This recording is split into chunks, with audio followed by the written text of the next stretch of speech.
அனைவருக்கும் அன்பு வணக்கங்கள்.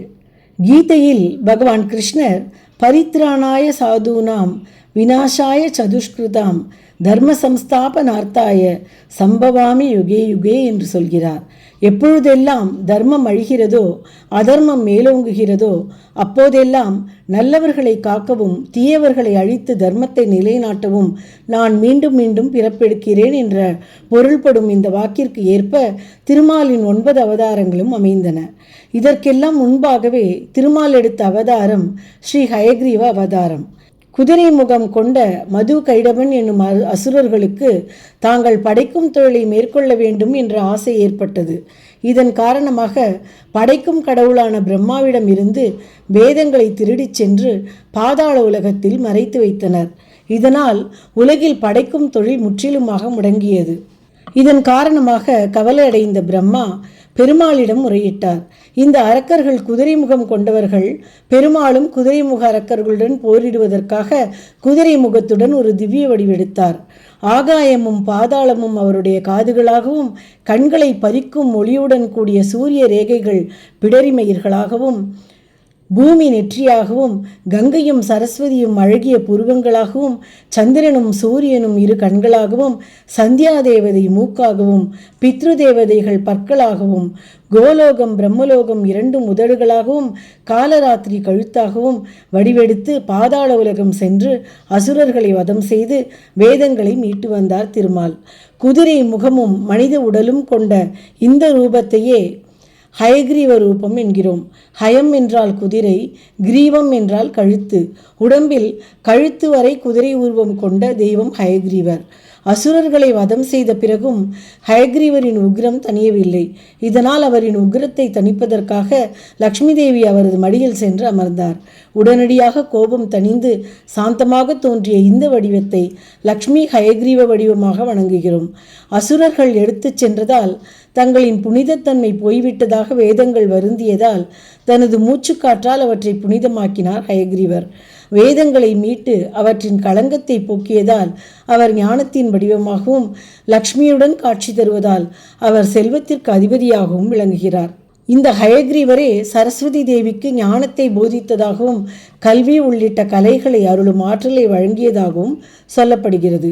இப்படிப்பட்ட ஹயக்ரீவர் யோக வடிவில் அருள் பாலிக்கும் செட்டிப்புண்ணியம் ஹயக்ரீவர் கோவில்தான் இன்று ஸ்தலமும் பாடலும் பதிவில் நாம் காண இருக்கும் ஸ்தலம். காஞ்சிபுரம் மாவட்டம் செங்கல்பட்டுக்கு அருகே உள்ள சிங்கப்பெருமாள் கோவிலிலிருந்து 5 கிலோமீட்டர் தொலைவிலும், சென்னையிலிருந்து 50 கிலோமீட்டர் தொலைவிலும் உள்ளது செட்டிப்புண்ணியம். பழமையான இந்த கோவிலில் மூலவர் வரதராஜ பெருமாள், தாயார் ஹேமாம்புஜவல்லி, உற்சவர் தேவநாத பெருமான் மற்றும் யோக ஹயக்ரீவர். ஒரு காலத்தில் இந்தியாவின் பல இந்து கோவில்கள் அந்நிய ஆட்சியர்களால் கொள்ளையடிக்கப்பட்டன. அதை தடுப்பதற்காக பக்தர்களால் கோவில் சிலைகள் ரகசியமாக பாதுகாக்கப்பட்டும் வந்துள்ளன.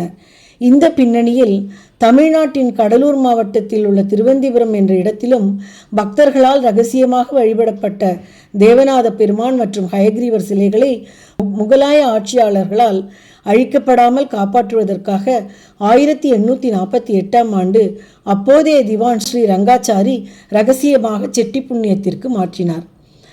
தமிழ்நாட்டின் செங்கல்பட்டு மாவட்டத்தில் உள்ள செட்டிப்புண்ணியம் அந்த காலகட்டத்தில் ஒரு மலை உச்சியில் அடர்ந்த காடுகளால் சூழப்பட்டிருந்தது. அந்த பகுதியில் வசிப்பவர்கள் பெரும்பாலும் செட்டியார் சமூகத்தை சேர்ந்தவர்கள் என்பதால் அந்த இடத்திற்கு செட்டிப்புண்ணியம் என்று பெயர் வந்தது. மலை உச்சியை படைகளால் எளிதில் ஏற முடியாது.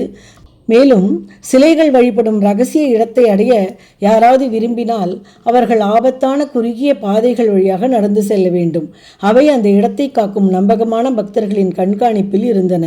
முழு பாதையும் அடர்ந்த புதர்களால் மூடப்பட்டிருந்தது. இதனால் அந்த இடம் இயற்கையாலும் பக்தர்களாலும் மிகவும் பாதுகாப்பாக இருந்தது. ஆரம்பத்தில் செட்டிப்புண்ணியத்தில் உள்ள இந்த கோவில் வரதராஜ பெருமானுக்காகத்தான் கட்டப்பட்டிருந்தது. இருப்பினும் 1848ஆம் ஆண்டில் தேவராஜ பெருமான் மற்றும் யோகநித்ரை ஹயக்ரீவனின் சிலைகள் ரகசியமாக இங்கு கொண்டு வரப்பட்டு பிரதிஷ்டை செய்யப்பட்டன. 1868ஆம் ஆண்டில் ராமர், லக்ஷ்மணன், சீதாதேவி மற்றும் ஹனுமான் போன்ற சிலைகளும், அவை அழிக்கப்படாமல் தடுப்பதற்காக தமிழ்நாட்டின் தஞ்சாவூரில் உள்ள ஒரு கோவிலிலிருந்து ரகசியமாக இங்கு கொண்டு வந்து வைக்கப்பட்டிருந்தது. அன்றிலிருந்து இந்த தெய்வங்கள் இக்கோவிலில் தனி சந்நிதியில் அருள் பாலித்து வருகின்றனர். இத்தலத்தில் ராமரது கணுக்காலில் ஒரு ரட்சை உள்ளது.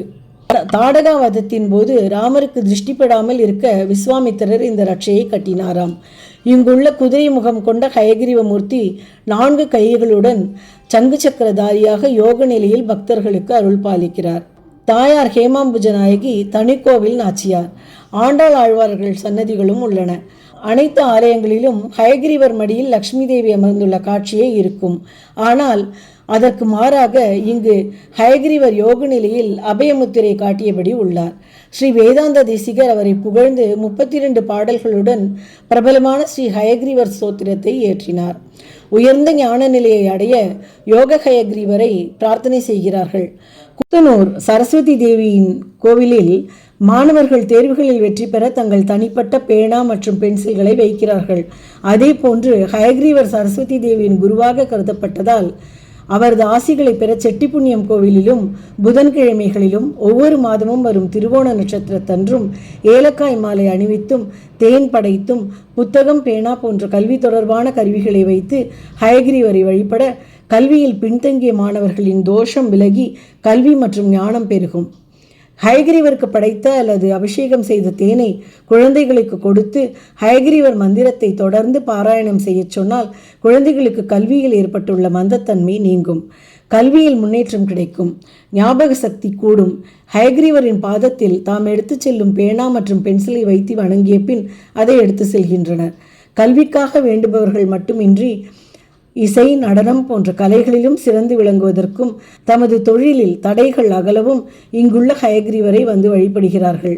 பேச முடியாதவர்கள் தேன் நிவேதனம் செய்து தினமும் சாப்பிட்டு வர பேசும் சக்தியை ஹயகிரீவர் அருள்வார் என்பதும் நம்பிக்கை.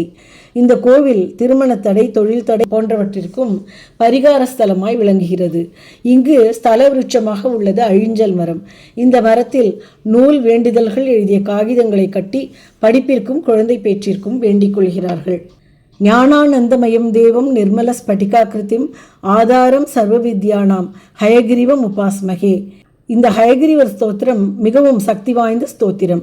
ஞானமும் ஆனந்தமயமானவரும் தூய்மையான ஸ்படிகம் போன்ற தேகத்தையுடையவரும் சகல கல்வி கலைகளுக்கும் ஆதாரமும் ஆனவரான ஸ்ரீ ஹயகிரீவரை நான் உபாசிக்கிறேன்.